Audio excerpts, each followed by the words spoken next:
for today. So we're looking at we want to answer the question, why one version? We've been running this service for quite a few years, and we had the CDU processes, etc. So we'll get into how we were doing it before. But what is the need to move to the one version? Um, the release and update process is slightly, double clicking on how we are actually enabling this, and what does it exactly change for our customers. And then we'll also have some time for discussions and additional feedback from you. So with that, I think the first big question is why are we moving to one version? What made it so important? So to really get the complete picture, we need to take a step back and think how we were doing the updates before. And for those of you who've moved to version 9 recently, you already know this, that until now, till the move to version 9, we used to have at least two major updates a year. And with these major updates, you would have to plan for these updates, test it out, and there would be a 12-hour downtime where we upgrade your instance onto the new version. And you've hopefully you've tested all your code, making sure it all works on the new version, and then you start rolling out this to your users, right? So that was essentially the approach that we have taken all these years. And it was the versions, the release that we are doing, etc., were very, very critical. So there were definite numbers. We are moving from version 8 to 8.1 to 8.2 to version 9. um, Going forward, some of these things are going to change because we will move into a continuous deployment model. But let's look at some of the reasons or the problems that we heard from our customers with this approach. I think one of the biggest ones, and this was a consistent feedback that we used to get from our customers, was the downtime. Upgrading to the next version, we used to do two major updates a year. It means twice a year we were asking you to take your system down for 12 hours, which was not acceptable to a lot of customers who are operating 24/7, or for global customers who had users on the system most of the time. So this is something that we wanted to eliminate, and one of the big pain points that our customers had. The other side of it was the way these updates were perceived by our customers, and in many cases was, I have to get it done just because I have to be compliant on the system. So it was not always a case where customers wanted to adopt the new capabilities or the features. So there were some who were in the early adopters who wanted the new features, and they would update right away as soon as we had the new release. But there were other, especially a lot of our larger customers, would wait till the last minute to actually take the update, which meant they were essentially the last minute changes. It was to avoid being force upgraded essentially, and it was not from a value standpoint where you're not trying to see what's coming in the new feature and what you want to give to your users, but you just want to get there. Otherwise, we are going to force upgrade you. So that's the kind of mindset that it was also driving with some of our customers. And and looking at these things, we were trying to understand how can we make this more simpler. And the amount of effort that it took for the customers to move on to the next version was quite massive. The amount of testing that they need to do, depending on the way the system was customized. In some cases, if there are unsupported customizations, let's say from a legacy old solutions that you might have, there was a complete testing required, which meant a lot of effort. But end of the day, it didn't necessarily deliver new capabilities to the business, and it was just about getting to that version. So that was a story with a lot of our customer base. And the biggest point was, even though we have built something and we have released the capability, sometimes our customers might be 18 months behind on actually adopting those and using the new features. So you're already paying for the licenses and you're entitled to use those, but just because the upgrade process was complicated and it was taking longer, you'd be missing out on those for up to 18 months in many cases. In addition to that, on our side as well, essentially what we were doing was we were operating three versions of the service at any point in time. So we would have customers who are on the latest, customers who are on one version behind, because we allowed that officially, because you would only have to take one upgrade a year and you can skip one. And we had customers on the N-2 version with two versions behind because they're still in the window trying to upgrade to the latest version. And that meant that every time we were managing essentially three different products, um, three different code branches on our side, and if there was a bug, we had to forward port it, back port it, and sometimes there was an issue that a customer discovered. We fixed it, and a couple of weeks later they have upgraded to the next version, and the issue might come back because the forward port has not yet happened. So there were a lot of challenges like that, juggling with these three versions all the time, and I think which was one of the primary pain points. And we were spending a lot of our effort, and our teams were working on making sure that these three versions are all working up and running, rather than actually investing and making them better or investing in new features even. So it was essentially slowing us down and slowing our customers down. So that's one other major factor that was um, that forced us to start thinking about this new one version approach. Um, the number of regressions were also much higher because, like I mentioned, we are juggling with three different versions of the service. Um, and customers were, and sometimes also developers were more encouraged to do unsupported stuff because they knew that they could not take the next upgrade and push that until 18 months before they have to fix anything that's not supported. So essentially, all of these things combined had made our updates quite complicated, and that was the consistent feedback that we were getting. So what did we do? We thought, okay, let's be done with the three versions running in parallel, and let's move everyone to a single version.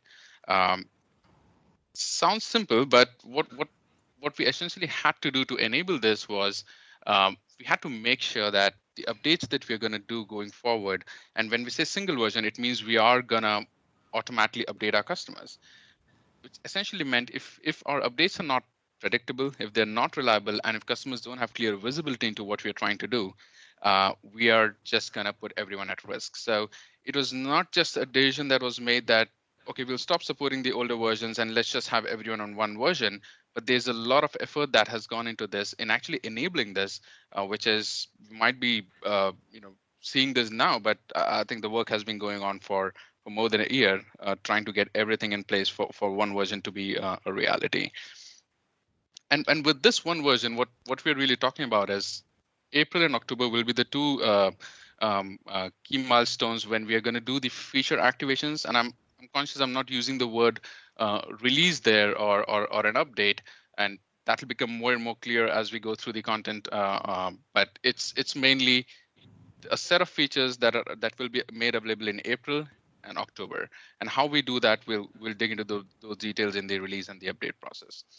And this is really aligning with the broader SaaS model. I mean, to really operate as a truly SaaS service, we need to get into a model where the concept of versions, releases, etc., are not important. The customers are focusing on their business and the process that they need to work on. They're not worried about, is my service on version 8.2 or it's on 9.03 now.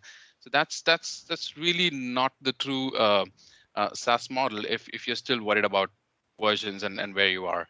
And this is the same approach that's being adopted across the Microsoft Cloud. If you look at Office 365 today, uh, what version of Office 365 are you on? What version of Azure are you on? So really, so this is really a broader alignment with how the SaaS services operate in general. Like a big point there was again the reduction of downtime. We have in this new one version model that we have, the downtime to take an update is essentially reduced to under 30 minutes. So it's no more than 12-hour downtime where users can't access the system. We have really got it down to 30 minutes. And like I mentioned, the stability and the work that has been done in the background and the process of doing these releases, the safe deployment approaches, all of that needs to come together to really make this a success. And that's what we have done. So I'll just maybe take a small break. Just want to understand, were there any questions? Because I was just hearing something. Okay, there are no questions, then that's great. So we will now jump into more details as to what the release process or what the update process is going to be. So Sorry, I was muted, but I have a question actually. yeah, okay. Yeah, thank you. So what I understood is that in one version now we will not have any control to postpone updates to our tenants, right? So Yeah, how you guys will ensure that all the customization we are making is compatible with your new continuous deployment or this one version concept? great question. Because if we will not have any control on post-processing thing, then who will be responsible to verify or test all these things? Are we gonna Great get any? question. Yeah. Okay. What we, as it's three, I think we are going to answer that question as a part of this presentation. So yeah, I would just hold off and we'll get you that answer. Yeah. Okay. Thank you. Okay. So there are three key things that we are doing as a part of this evolution for OneVersion, right? The first one, like I mentioned, is a model where we are going to do continuous deployments. There is no concept of upgrade anymore, but these are continuous updates, bite-sized updates that will be delivered in a continuous fashion, essentially on a weekly basis. The the other aspect is the activation of these features. So we might be, deploying things on a weekly basis, but it's not that your users are going to come in and see a different system. The button to create a case has moved elsewhere. From where it was last week. So that's not going to be the case. And we also have created a layer of control, which is around the activation of the features. The the third one is the updates to the applications itself. So whether it's the first party or the third party applications, what's the model? So there is a platform update that we're doing. There's feature activation, and there is the updates to specific applications that are installed on top of the platform. So those are the three key aspects, and we will go into each of them and see how we are doing it. The first one is the platform updates, and I think this is the most critical one because a lot of changes that we do at the platform level have been reason for customers having run into some kind of regression issues or incompatibilities in the past. So what has actually changed with the platform updates? So the concept of and if you can recall from the previous versions, we used to have the major build, the minor build versions. We used to have an app version, the DB version. So we really moved away from all of the concepts of having versions and features being tied down to a specific version. Essentially, the features are being deployed regularly, continuously through our weekly updates, and the functionality will be activated on that existing feature. So we might have two customers, and this is a great example, even with the April release. So um, when our customers could go and enable the April preview starting Feb, they did not see a change in the build or the release number, which essentially meant that the code that is required for it is already there. It's just that you're activating the features. So the release numbers and the build numbers don't translate into some feature being enabled or not. So lighting up of a feature is different from the deployment of a release or update. So that's one key distinction. Um, the next question: when do I choose to upgrade? So there are no upgrades anymore. So we are constantly updating your system on a regular basis. So there is no concept of going into the CDU calendar, choosing a date, and we take down your system for 12 hours and upgrade. We are done with that model. So no more choosing of upgrades. The third one is um, if you're going on deploying these updates on a regular basis, how do I get to test them? How do I ensure that my solution or my customizations that I've built are actually compatible with what you're deploying? And we do have a process in place for that. But one key distinction is because these upgrades and the new features are not being delivered in a massive bulk just twice a year, but we are doing it on a regular basis, which means that your testing also needs to be regular. It's not going to be a single build or two builds a year, but because we're doing it on a weekly basis, we'll see how this translates into your regression testing and how you should be thinking about testing our updates going forward. And we'll talk a little bit more about the first release or the canary process to enable this. So what happens in April and October then? Because we still say there are two major updates or two key milestones that we have every year, April and October, when we are going to bring in new features. Uh, Essentially, April and October is just the time when we are going to turn on the features. It's not the time that we are going to do a major release or a major code deployment on your instances, which is what allows us to reduce that downtime from 12 hours down to under 30 minutes. So what happens in this downtime?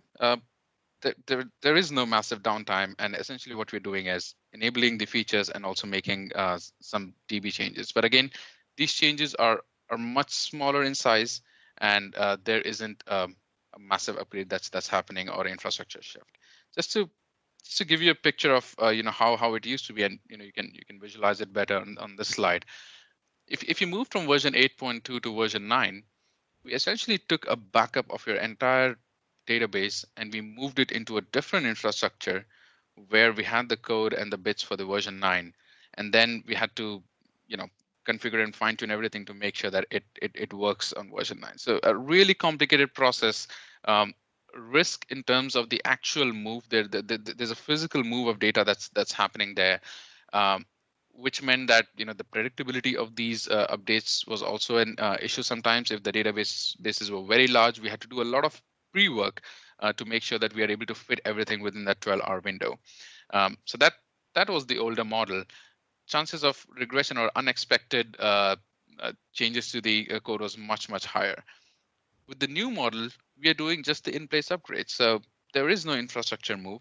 Your code, we're not taking all your data and moving it into a different set of servers, which is on a different version. So because everybody is on the same version now and everybody gets updated, there is no need to have that fragmentation within the platform. So all the updates are done in place, right where you are. And I think this is the key fundamental difference with how we used to do it before and what we do today.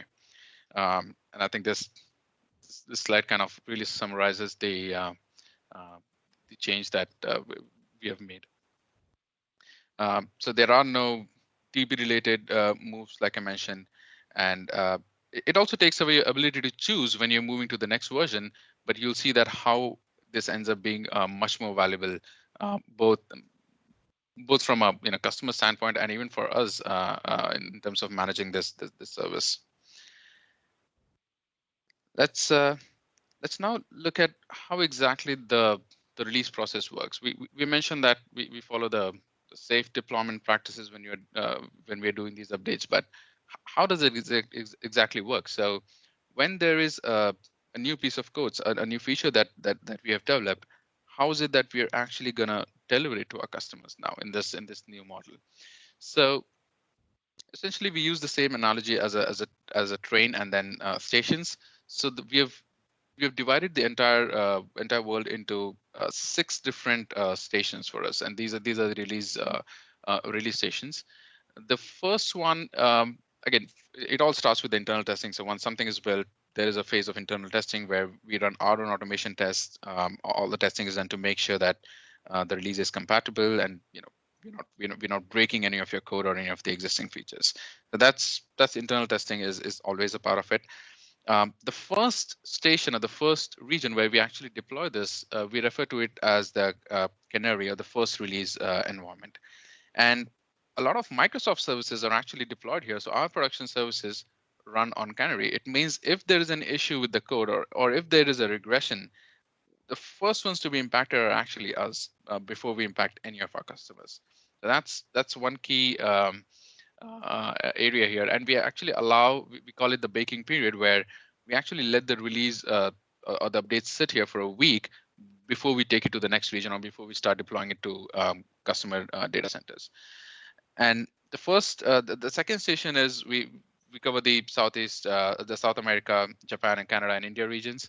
Then we move to the GBR. Then we have Europe, North America, and lastly we have some specialized government clouds and government environments where they get the updates in the last. So if you see the overall process to get an update and get it out to all our customers across the globe can take up to 6 weeks, 6 to 8 weeks actually. So it's not a model where we have written a code and just because we are saying that we are doing continuous deployment, bam, we just deployed across the world and everyone gets it. No, that's not the model. So this is the safe deployment practice that we have, where we incrementally, region by region, cover the regions and not a big bang deployment. So essentially, the sequence of the regions is again based on the size of the customers there. Or the number of customers, we choose the sequence. And some of our biggest customers are in Europe and North America, so that they are the last ones to get any of our updates. Just double clicking a little bit on the first release or the Canary environments. I mentioned that Microsoft runs our own services there, but we also have the possibility for our customers to bring their sandboxes and have it in the Canary region so that they can actually test the updates earlier. So let's take an example where there's a train and we have deployed it to Canary. So before it actually lands in Europe, you at least have 3 weeks, or even if it is UK, you at least have 2 weeks of lead time where you can test that release and check if your solution is compatible and there's nothing that's going to impact your production once it lands. So you do have that option, and again, you can go to our Dynamics Insider portal, and from the first release program, you can go sign up for this. But there are some preconditions. It's not available in all the regions, and if you have FastTrack engaged, then reach out to them. They can assist you with this as well. But overall, the process for you to go and test these updates that we're doing automatically and continuously, Canary is your environment where you can go do that. So that's the flexibility that you have in terms of testing.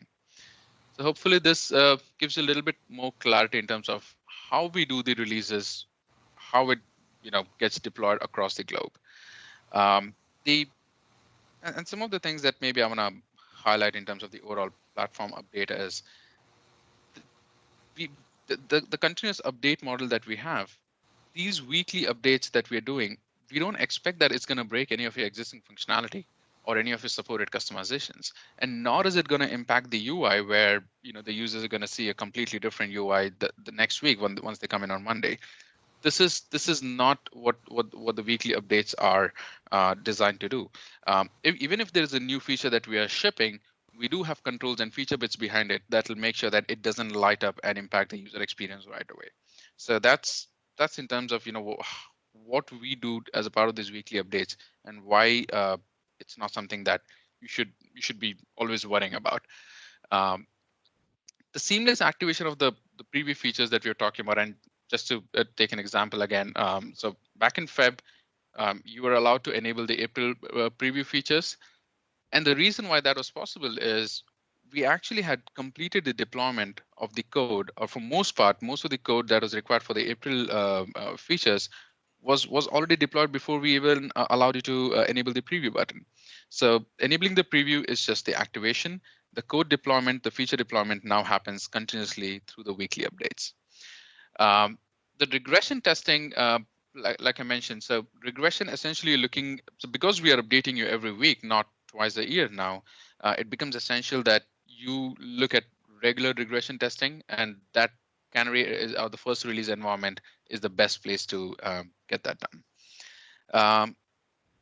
And I think that the important point also is the core reasons and why we actually used to run into regressions was mainly because of the way we used to operate, juggling between 3 different versions of the services, having multiple branches. So we are doing a lot of work on our side to actually improve the reliability where we don't cause any regressions in the first place.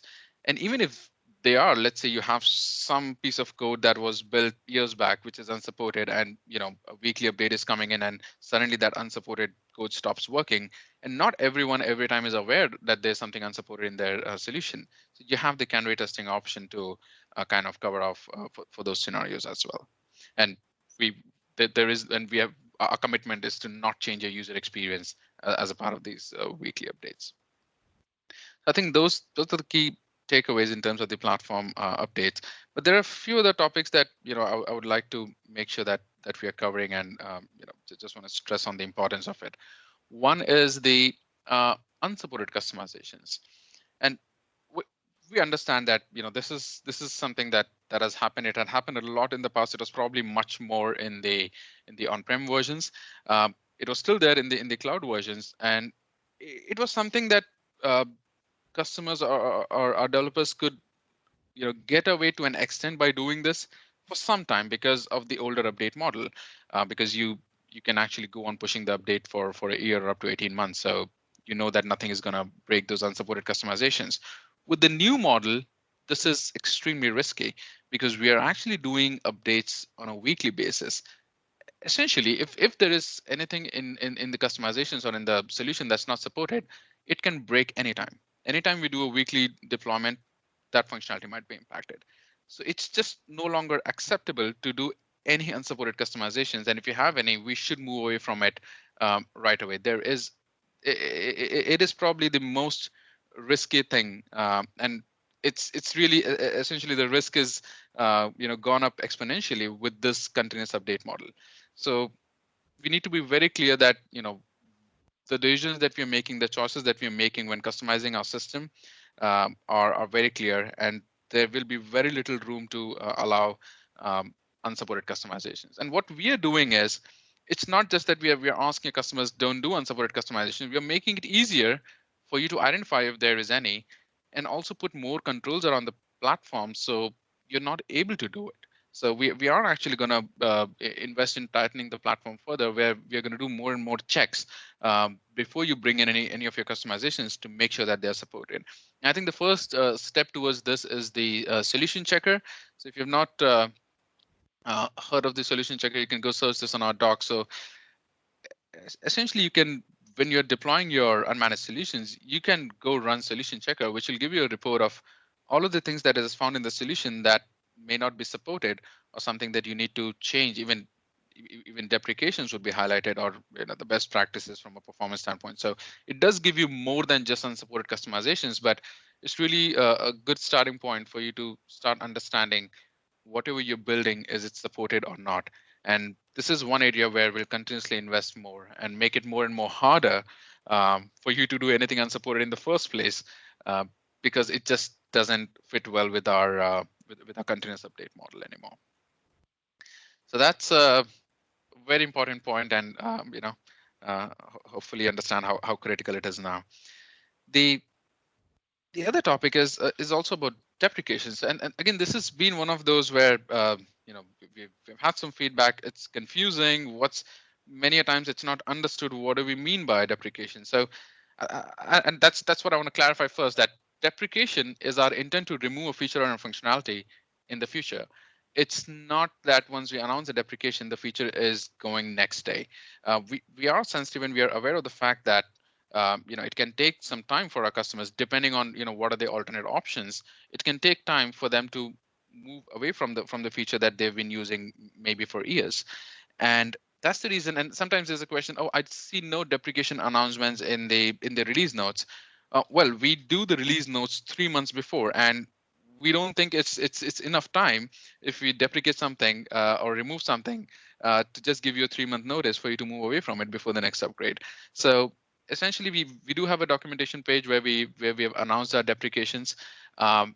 Our goal is to give our customers at least 12 months. Once we have announced the deprecation, the clock actually starts, but you at least have 12 months to have a plan to move away from that deprecated feature.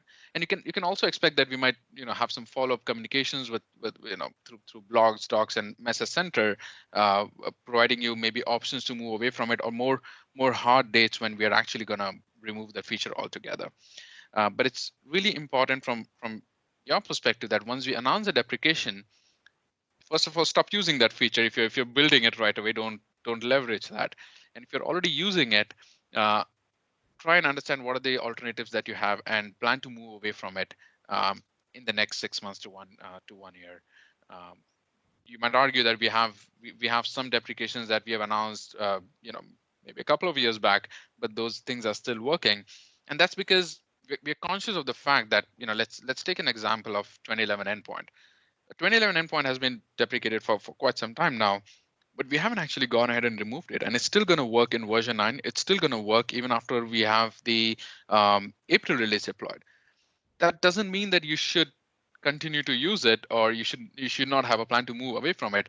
It just means that our telemetry and our analysis shows that this is still being used. So we're just giving you more time to move away from it. We understand that that change is going to be quite big on your end.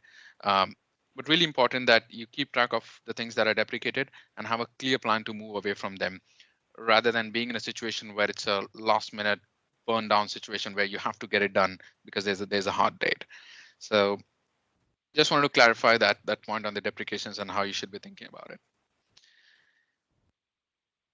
Moving ahead, and again, I've kind of covered this already, but want to reiterate that with this continuous deployment model where we're doing these updates on the weekly basis, it becomes increasingly important if for you to do regular regression testing. Um, so Canary is your platform where you can go do it, and maybe investments in automation testing will become more and more important for you to quickly run a regression pack, because going and manually testing something just because we deployed a update every week might not be feasible going forward. So you might start looking at how you can create automated tests and have a regression pack that you can run easily every week. We do have Easy Repro, which is an automated UI testing framework specifically for Dynamics. So it's there on GitHub. Go find Easy Repro. That might give you a good starting point for you to explore how you can do that automation. So yeah, I think that's on the continuous deployment and how you should be planning for it. I think just to summarize, with these regular updates or the automatic updates that we are deploying, where are the possible issues? What is it that we really need to worry about, and where can things go wrong, right? So first one is Microsoft regression. We broke something in the product. It has nothing to do with your customization or the solution, but we just broke something core and fundamental to the project, to our product. But and like I mentioned, the move to one version was not just a decision that, okay, maybe in next 6 months we'll put everyone on version. There's a lot of work that's gone into the background, and we have something which we in turn refer to as the project bedrock, where we have made massive amounts of investments into DevOps, automated testing, and we have dedicated engineers who are not focused on building new features, but just getting the platform right and making sure that we're doing everything so there are no surprises, and the reliability of the platform is top notch. So that's something that's always on our radar, and we have been doing this for years now, before even coming out with this one version approach. The other aspect is the fundamental reasons that we had for regressions are actually gone, because we're not juggling with 3 different versions. We are not having multiple code branches. We don't have to forward port, back port our fixes, which might lead to some unexpected scenarios. So we have fundamentally simplified the process, which means the probability of having any regressions on the product side are much smaller now. The way we are delivering the updates, it's a lot easier to deliver one feature with a few lines of code maybe, rather than having thousands of lines of code that we are just deploying maybe once in 6 months, right? So these regular updates also make it easier for us to understand, because the scope of the change is limited, and identifying issues, if there are any, it's much easier for us to catch and foster. And again, like I mentioned, the single branch makes things a lot simpler for us.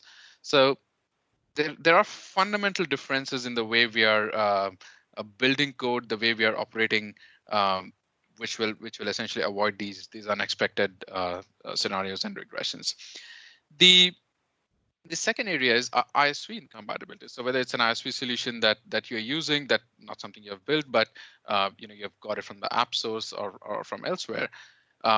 I think there is a level of responsibility where the people who are providing the ISP solutions are making sure that everything that they've used is supported.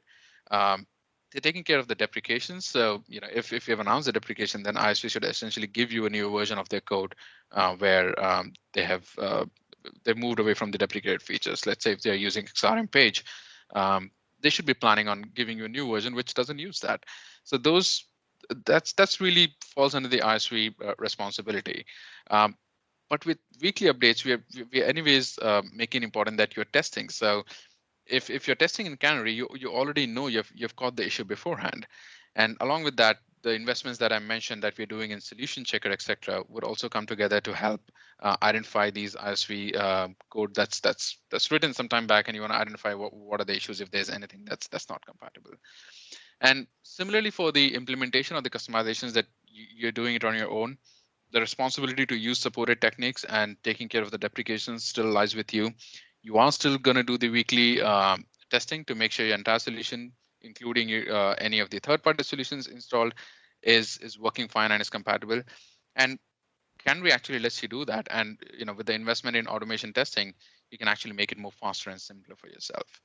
So that's the overall story in terms of where the risks are and how we are addressing it and how you can address it, really. Okay, so I think with that, I've kind of covered on the platform update aspect of it, how we do it and what we're doing. I'll just maybe take a small break here and see if there are any questions on the chat, anything that that I need to answer. If not, we can move to the next section.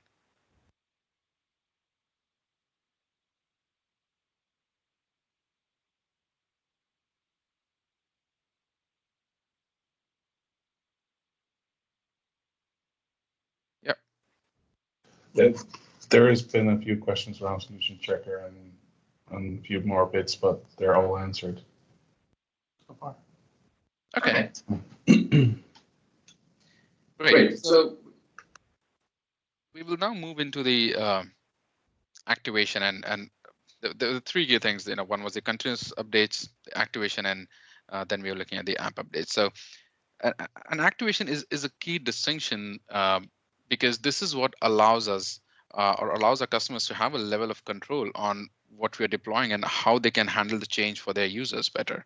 So if you look at it, the activation mainly is built around the UX or anything that's going to impact the end user experience. So we're doing the continuous updates, but while we do that, we don't want to change the user experience for your end users that frequently or on a weekly basis. So we might deliver a feature, but it may not light up till we actually turn on the switch behind it, essentially to say that now my users are ready to adopt this, they're aware of this, and they're expecting this change, and now the switch is turned on, right? So that's essentially the way we are thinking, and it's not just we are thinking. The way we are actually building any of the new capabilities is to make sure that they have these controls in place, so that we are not shipping anything that's going to cause surprises to your end users.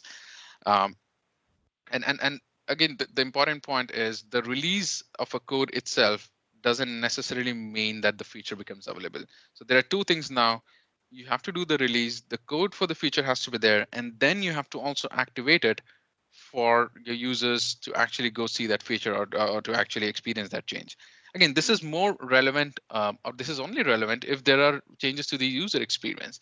If there is a change in the algorithm, how we process maybe your async processing, that's not going to impact your end users, and we don't see that there has to be an activation around it. Though the platform level updates, anything that's not impacting your end users directly, well, may not have a switch and may not have this control. Um, and what this also does is takes away that dependency on the underlying build number. So initially when there's a bug, what is the build number, and is this happening on this build or another build? So we can have two customers on the same build number, one who has enabled the preview features and one who has not, and might see a completely different system and a different UI altogether. So which again reinforces the point that the build numbers are not relevant anymore. The feature activation essentially enables the feature and allows that code to actually do what it's meant to do. But there can be also some DB level changes that we have to make to enable that feature. And this is a one way. So once we enable the preview features, there is no turning it back. So it's just a one-way switch, really. And the important part is the enablement of these features or activation of these features also follows the same safe deployment approach that we were talking with the continuous release. So it's not that we're going to turn on the switch for everyone in the April at once, but I think we have put the article out there with the exact date. So this would follow exactly the same process that we do for the releases, where we'll turn on the switches region by region, station by station. So that's just on the April and October moment, and in terms of how we are thinking and how these changes translate to the April and the October moment, really. I think this is a great slide because it kind of summarizes really what features, what's lighting up, who sees them, when we do it, right? So it's kind of get a bit confusing, but I think they should make it all clear. During the April and October timeframe, we will enable features for you, which the end users will see a different user experience, or the navigation might be different. So there are end user there are changes impacting the end users that we will automatically turn on in April and October. But what we are also doing is allowing you to preview them at least 2 to 3 months in advance, so you can prepare for those changes and you can prepare users for those changes. So that's the first type of activation, which we do in April and October. The second one is the new functionality of the features that we are enabling for the admins or the makers automatically, because these are savvy users. And if we have a new form designer or a new way to go and perform some administrative tasks on instances, that's not going to wait for April or October, because this is focused on the admin users and for the savvy maker community. So that's just going to light up. We're not going to wait for the April and October moment.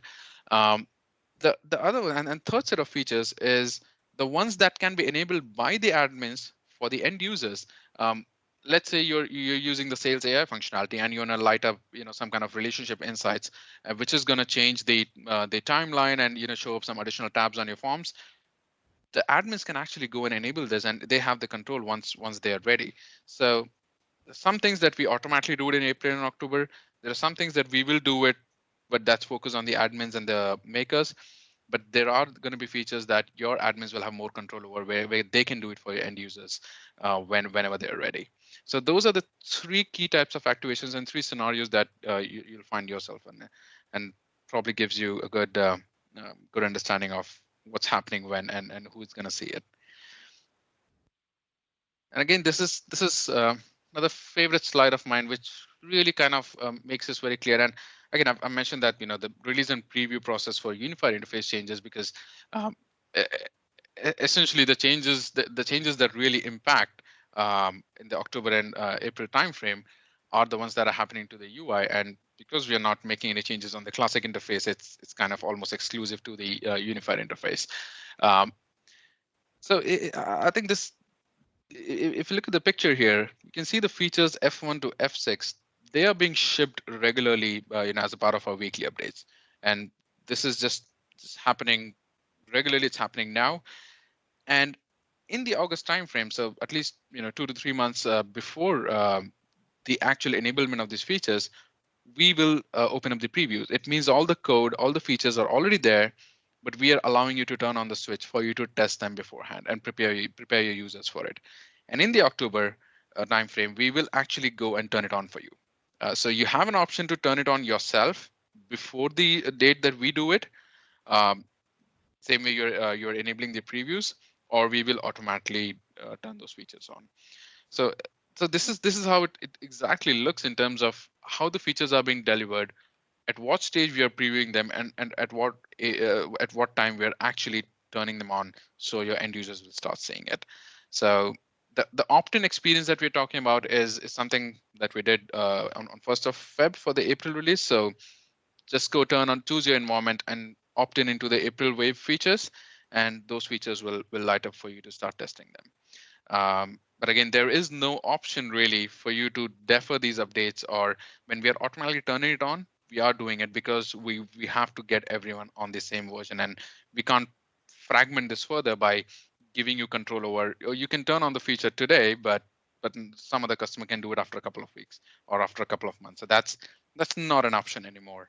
And this is how the updates are going to work. And I think just making this real in terms of how we have actually done this for the April release. If you look at the timeline, 21st of January we made our release notes public. From the 1st of Feb, customers could go in, choose any of their environment, and enable the April preview features on it. And between the 5th and 30th of April, we will actually turn those features on automatically on your production instances. And I think I've just got that. So we've already put the blog article out there with the exact dates, and those are the dates there that I've put there. The last step, the fourth one, is the ongoing updates are still happening. And while we are turning on these features, we are still delivering code that might have features for the October release, which will not light up between the 5th and the 30th of April. So it doesn't necessarily stop anything on the weekly updates or the new features being delivered continuously. So that's just a overall picture of how we did for April and how we'll do it going forward. Again, specifically talking about April, most of the changes that you can expect are on the unified interface. The classic interface is really, we're not delivering any new capabilities on the classic interface. So all the new features, all the changes that your users are going to see are going to be on the unified interface. So if you're using classic interface still, then don't expect anything new with the April release. And and for some of you who have already opted in and checked, you might see that it's almost makes no difference to the classic interface at all. In terms of updating the apps, so we have the unified interface, the classic interface, the platform updates that are happening, but there are also apps and first-party apps and third-party apps. So the and I think this is something that's not we were still exploring, what's the best way to give customers more control over this. So there isn't a unified strategy today, but we are looking forward to make the app updates also automatic as a part of the feature enablement. So for example, if you're using marketing today, you have to go and update the app on your own. After the April release, we're not doing it as a part of the feature enablement, but for sales we are. So it's just something that it's not consistent across all of the first party apps, but I think going forward you will see that we'll make it more and more clear. And essentially the feedback that we're hearing from customers is update the apps also automatically, because we don't want another layer of fragmentation with customers having the feature enabled but different versions of the solution installed. So this is again something that we're working on, and there'll be more clarity with the October release in terms of how exactly we update the apps. So with that, I think the overall summary for me is, this is a whole new approach. It's not just going and saying that out of the 3 versions, we're just going to have one. You can't have the 2 other versions. We really had to make fundamental changes, on our processes, on our engineering side, and how we actually write code to really enable this. So it's a much bigger change for us, and took a lot of preparation, which is years actually to get this right for our customers.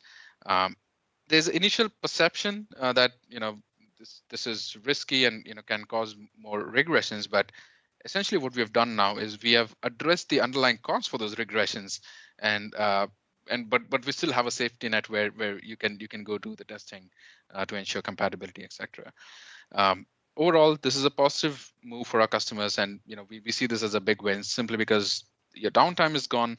There are no more big upgrade projects that you have your teams working for 3 months trying to take an update where it didn't really bring any essential value to your business, because you were just doing it because it was a mandatory update.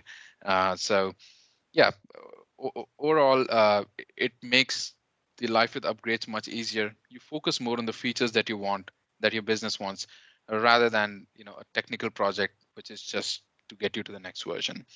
And essentially, it sounds like we're doing this for the first time. We have been doing it for some time now. So a year back, when we did the update rollup 2 for the version 9, it was an automatic deployment which had new features in it. In October, for customers who are already on version 9, we deployed 9.1, which was exactly on the same model. They didn't go to a CDU calendar and choose when 9.1 lands, but it was just deployed across the globe using the safe deployment practices.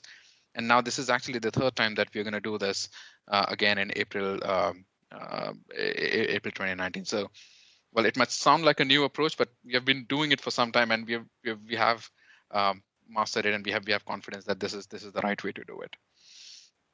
And we've taken away a lot of risks when it comes to the DB upgrades, the failures, by simply the update, updating and shipping new code or doing the release is actually now separate from actually activating it and lighting up the features. So so overall, I think it's been a massive investment from our side, truly to operate as a modern SaaS service and bring greater innovation and value to our customers. It also helps us run faster, really, to give you more from our Dynamics 365 platform. So I think with that, we still have 7 minutes for any questions, but yeah, that's everything that I had on the OneVersion today.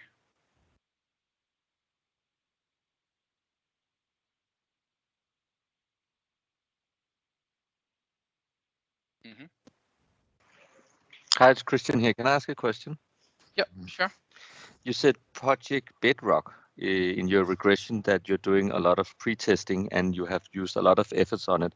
We just did the upgrade to the 9 version, and we saw a ton of issues with both our processes, our flows, the underlying stuff, and so on. So I'm not talking about special customizations. How do we, or you guarantee that this won't happen when these regular upgrades will happen in the future? Because last 5 to 6 years has been working with Microsoft CRM. Every single time we had an upgrade, we have found a ton of issues. And sometimes we have even critical issues and have escalated to you guys and so on. So Yeah. I'm extremely worried about this one, I must honestly admit. No, that's a very fair point, and I'm absolutely not surprised by that reaction. And it's true. I'm not going to challenge that. Our upgrades have been smoother. Upgrades have not been smoother, and some of the issues, the underlying issues that we had was essentially because we were managing 3 different cloud services, and these upgrades. So for the entire year, we have our engineers building new capabilities. They're layering on top of. So we might have 20 new features, which have interdependencies layered on top of each other, and then we, as a part of the upgrade, bam, all these 20 features, they land together, which is a massive amount of change for your code. And there might be some incompatibilities. There are things that are going to fall through the crack, and which made the updates more unpredictable and really difficult, which is exactly the point that we are trying to address. And I think you mentioned that the move from 8. Did you say the upgrade from 8.2 to 9? You saw quite a few issues. Yes. Yeah, which is still because that was on the old model, and the new model, once you are on version 9, the continuous updates that we are doing, again, our investments that we have done to make sure that this is stable is really important, because we can't be in business if we don't have a service that's reliable. Being very candid, and there is a massive amount of efforts that's gone into it, and we've done it thrice. And I mean, any of the customers, I've been working with quite a large set of customers, and we did the same in October 9.1 release. There were hardly any issues reported, which was again a major update that we deployed globally. So once you're on version 9, I can promise you that this journey is only going to get better from here, and it's not going to be the experience that you've had in last 4-5 years, because we. Yeah, but it honestly, it's easy for you to say, because honestly, I'm trapped here. So you're using us as guinea pigs, as you said. We can't not do it. We have to do it because this is the way you're forcing us to do it right now. I'm definitely not impressed here. But I hear your arguments. I see it, but I also see red flags all over the place. And I understand that the only way to address that really is, no matter how much I say, the only real way to prove it is by doing it right. So we have done it right for a couple of times for our for customers who are already on version 9, and we will do it right going forward. And I think there's nothing is going to speak for this more than we doing it right. But essentially, I've really gone ahead and told you all of these challenges and what we are doing to fix this.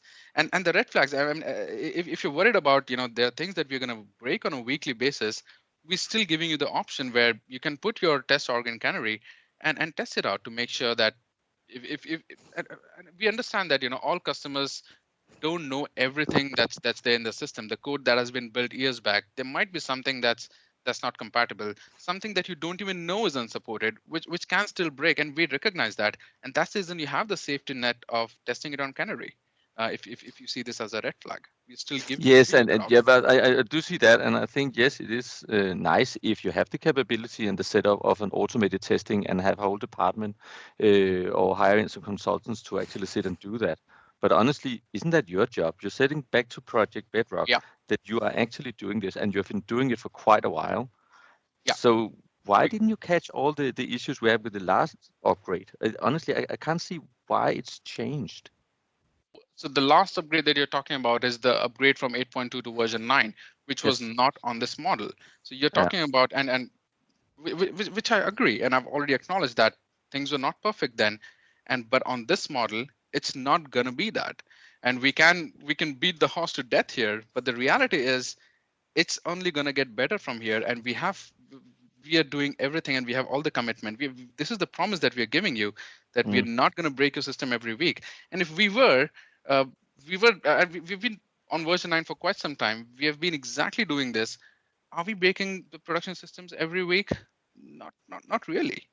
And when you say you need to have a big team to run the regression test, that's not really true, because if you have invested in automation once, it's essentially going and running a regression pack where you don't need a people of 10 team every week, 10 people to test it out every week. Yeah. Let me just step in just to reinforce that, because I think we recognize the concern you're flagging, but I think one of the things that we need to get across is one of the analysis we've done is that this is the way to address the concern you phrased. And now Alex talked about a number of things there. So one of those parts is the fact that a lot of the issues people have run into have been things that have come about, as I said, because we're running multiple branches. And actually, so from our side, running at this model just avoids that entire class of regression that you've hit. As Alex also mentioned, a lot of the issues come when people are moving big jumps from 8 point something through to 9. And so the difference in size of the functionality is massive, whereas week on week, we're doing much smaller changes. And so you're not taking 18 months worth of leap that a lot of people have done in the past, because actually that was 8.2 through 9.0 through 9.1 to the April release. So you actually jumped 3 releases in that model. So that's where a lot of those issues have come in. And so we're actually avoiding the problem. It's not how do we stop doing that, it's how do we avoid that problem in completely. I think the other side, that when our analysis shows that a lot of that was the cause of the issue, but a lot of the other part of the issue has been people that on 8.2 to 9 thought they were doing supported things, but actually weren't. And so that is going to be some clear messaging we're doing, and we're hopefully doing in this and other places where, really it isn't in a SaaS model that isn't acceptable. In the old 2011 model of on-prem, you could do it, but it really isn't. What we are going to do to help you with that, though, as Alex said, is things like Solution Checker to highlight those things, give you early access to them. But you also raised something very valid, and why are we putting that canary on you? We're not. We are putting that investment into our automated testing to prevent these things. What we're just saying to people is that with the best will in the world, there is lots of different variations that customers come up with, supported and unsupported, that we may not expect. And so if you want that extra confidence, you can put that testing in. But to your point, you raised a good point, which I think is worth commenting on, which is how can every customer be expected to do that testing? Well, they don't have to be, actually. A lot of this actually works like vaccinations for diseases, is that actually the more people that do this themselves, the more of these scenarios actually get tested in Canary that get caught. And because actually a lot of you guys will be working with partners or from blog articles and copying those things, and so we get a lot of extra testing that way that maybe catch scenarios that we don't, that would save you from those things. So I think we're not putting all this responsibility on you, and we certainly aren't. We're doing a lot of this ourselves, but there's lots of layers of why moving this way does actually address the evidence we've seen from all of the telemetry and all of the investigations we've done of what are the cause of those issues. So I do get that concern, but what we're doing is actually taking the actual evidence we've seen of those regressions and identifying ways to prevent them. And these are measures we're doing to do that. But as Alex says, we've got to keep proving this. But the biggest feedback we had on the latest update was actually the concern was everyone pressed the button and nothing actually happened. I'm and sorry. that was because there's no features in that. We've seen a lot of that. I need to make a statement. I can't believe what you are telling now. You're reducing effort on Microsoft side, which I understand, but the risk needs to be taken by the customer, and I can't understand that. I can't understand that. I don't think we are saying the risk is being taken by the customer. What we're saying, as we're explaining, is that these are addressing the causes of the risks you're worrying about. When we've done a lot of these things and got to the bottom of why did you hit the issues that you hit, these are the things that were the cause of them. And what we're doing is addressing the cause. We could play to what you perceive to be the concern and answer that. But what we're actually saying is we've done the analysis of the cause of these issues, and these are measures to help with that. We're also addressing things like the time it takes. The fact that every one of these updates is only a week's worth of that work is like you're not getting massive change anymore. So it reduces the overhead of these things. Yeah, Roger, the one comment from my side, the way actually I see this, that even if we trust you guys, what you are saying, that will add a value to your customer, that we don't have to do anything. But until you prove it, and we don't know if that will be a year or 2 years, we have to actually ramp up resources on our side to do regular testing after like a weekly updates or deployments or whatever it will be. And that's, I think, so where we are confused or a bit scared that how many resources we have to add on our side. Because I understand that concern. Yeah, because like this safe deployment model, technically it's really a good model, will help you guys from a technical point of view to control your different branches, deployment, automatic deployment. Frankly speaking, you just said automatic deployment on production environment, and that's another like a red flag for us. That means that no one will have a control. So if you will just push anything to your master branch or something like that, that will go to production environment. And no, you will that's not how that works. No, you're misinterpreting. Not we just make a code change, it goes to production. No, that very much is not the case. There is much more control of that. We are controlling doing those, but you're controlling. One second. Once you are controlling it at different stations, right? That you will do your internal testing, and then you will allow your customers to go to staging environment, right? But that's a lot of work on our side. We never actually did testing for Microsoft on your staging environment. Yes, we have been doing testing for the functionality or features or customization we have been doing on our side. Well, just let me step back a little bit on this in that we've been doing this for about 2 years. We've been patching you weekly for about 2 years. That's the way that the system works. What we just taught, that's not different now. That's always been how we do it. Then I would say that's why actually you said 1 week we see some issues and the other week we don't see that issues, but there are new issues because we were not aware that you are deploying it on weekly basis. Oh no, well we've been saying that for a while, but I think what we're separating is the conversation about why we're moving towards a OneVersion model, which is around the version change around that, and the updates. But the principles of those are, to your point of, we're putting all that work on you. No, we're not. We're putting an awful lot of work in on our side. I think the other side that's worth bearing in mind here is that most of our customers actually are moving this way anyway with continuous deployment models themselves, where they build automated unit tests in as part of their development. That's how most of the customers I work with are doing this anyway. So it's actually, so to the point of we're putting a lot of extra work on you guys. Well, actually, no, because most of the customers are moving to that model in a continuous deployment model, which they're doing for their own agility. And it's just that will give you that extra advantage. But you don't have to do that. Like I say, by the time we've got our automated testing, by the time we're offering this out to Canary, and lots of other customers are already doing that. We've got lots of customers who are doing this today already. That you get the benefit from as well. And that gives us early sight of this. We also roll it out by regions, which gives us an early sight. And if we see problems, we can address those early. But at the heart of this, I do understand that fear and that concern. At the heart of this, though, it is the evidence-based, where what we've actually seen is what are the root cause of the issues causing those regressions. And this is actually the thing that will address many of those causes of it. As Alex says, do we have to, and will we continue to be investing in this to do a better job of this? Absolutely. But actually, when we break this down, that's the reason we're doing it. We're seeing a lot of benefit in taking this approach.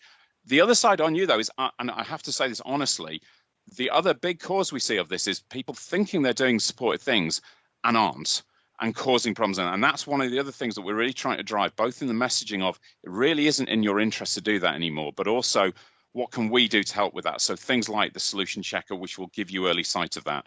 Moving on to using and changing to being in a model where you're not doing unsupported things, because they're the things that honestly break a lot of our customers. Yeah, I think so. We can keep discussing it for hours, but now you guys are almost around the corner and already have planned it. My question is, do we have an option to postpone this continuous deployment or weekly deployment thing, or you guys already have planned it? No. Well, no, because as we explained earlier, the key thing is the whole premise of this works because everybody's on the version. The second we get to the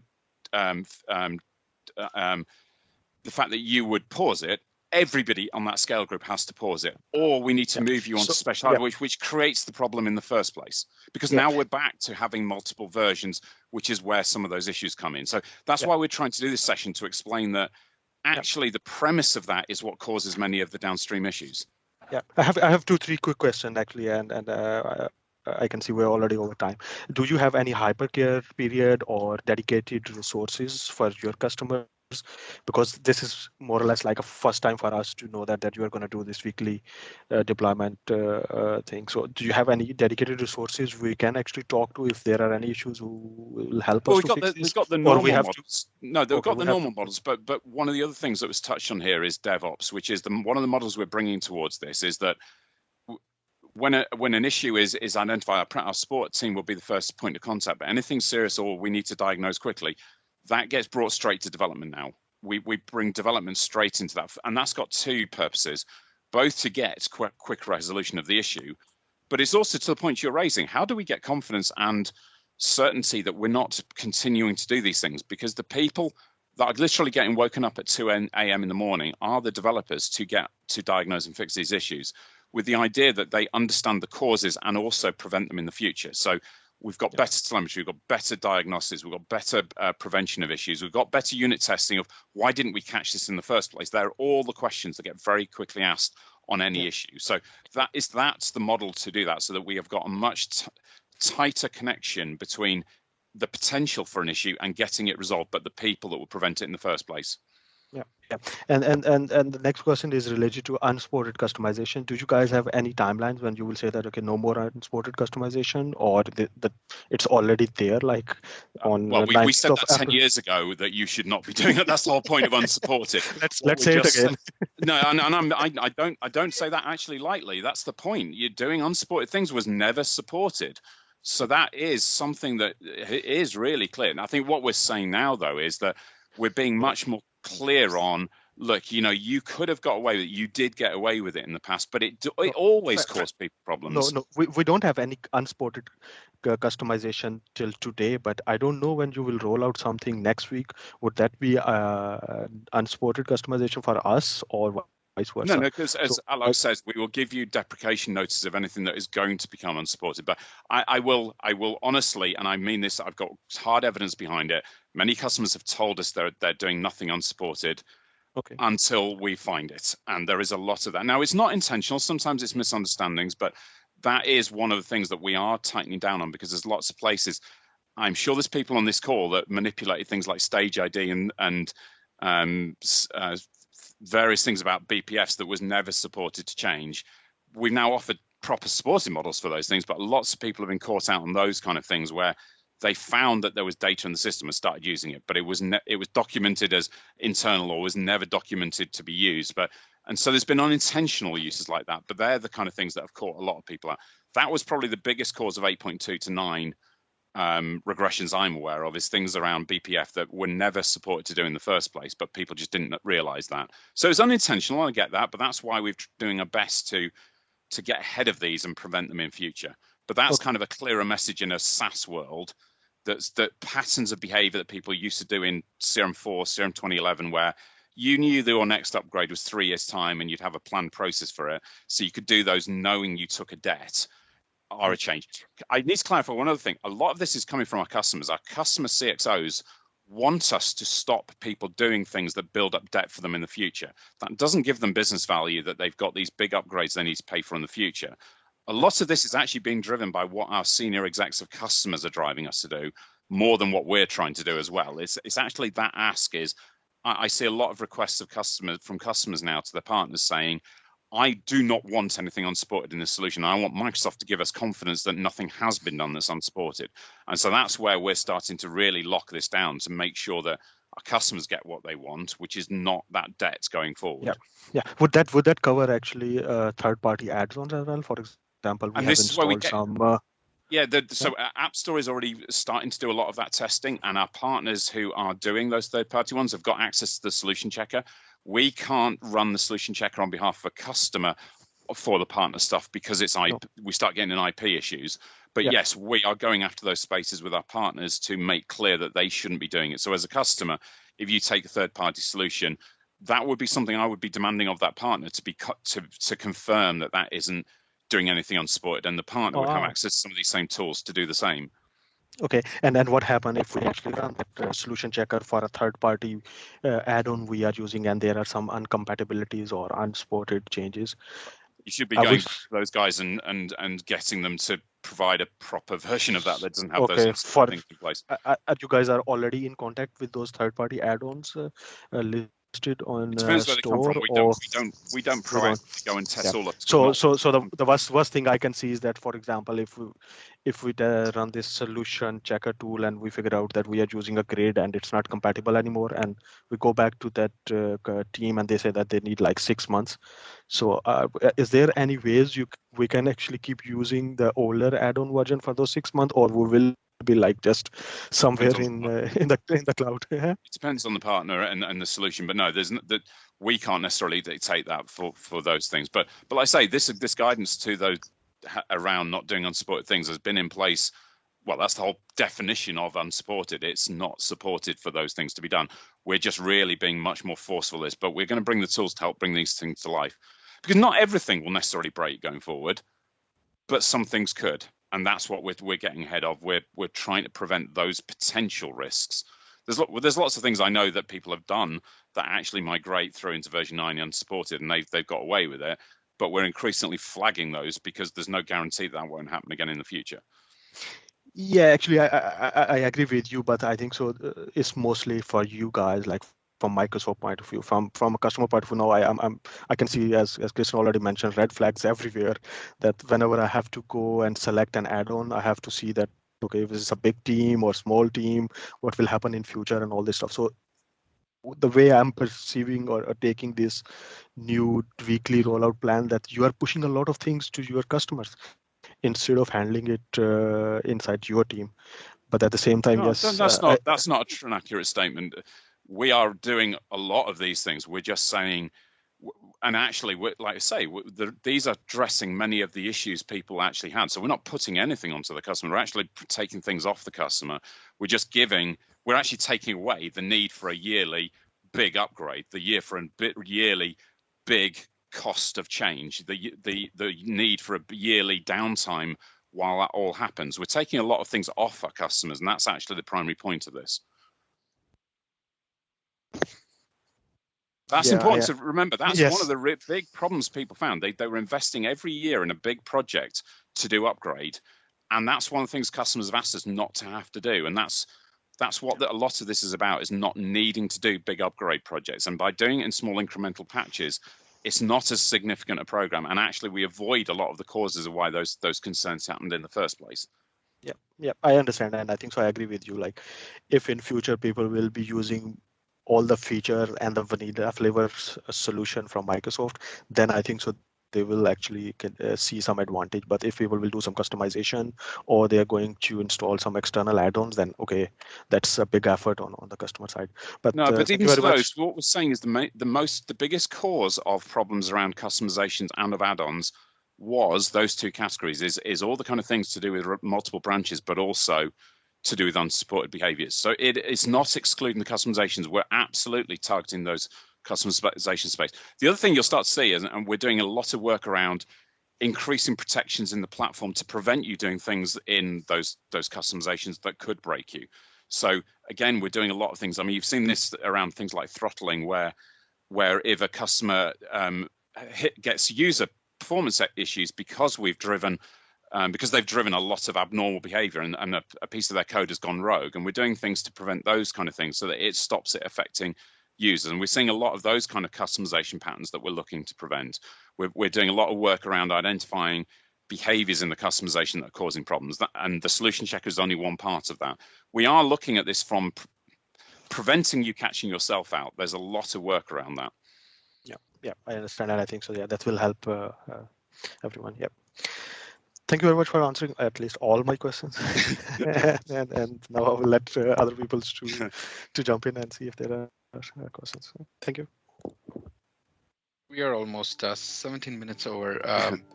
Probably, you can reach out to your FastTrack contacts, or reach out to your teams, and they can forward the questions to us. I don't want to extend it beyond this, but yeah, certainly we reach out to the person from whom you got the invite, and they can forward your questions to us if your questions are not answered now. But I think we are 17 minutes over, and let's close this again. Thank you everyone for attending. This has been great, and thanks for all the questions and the discussions that we have had.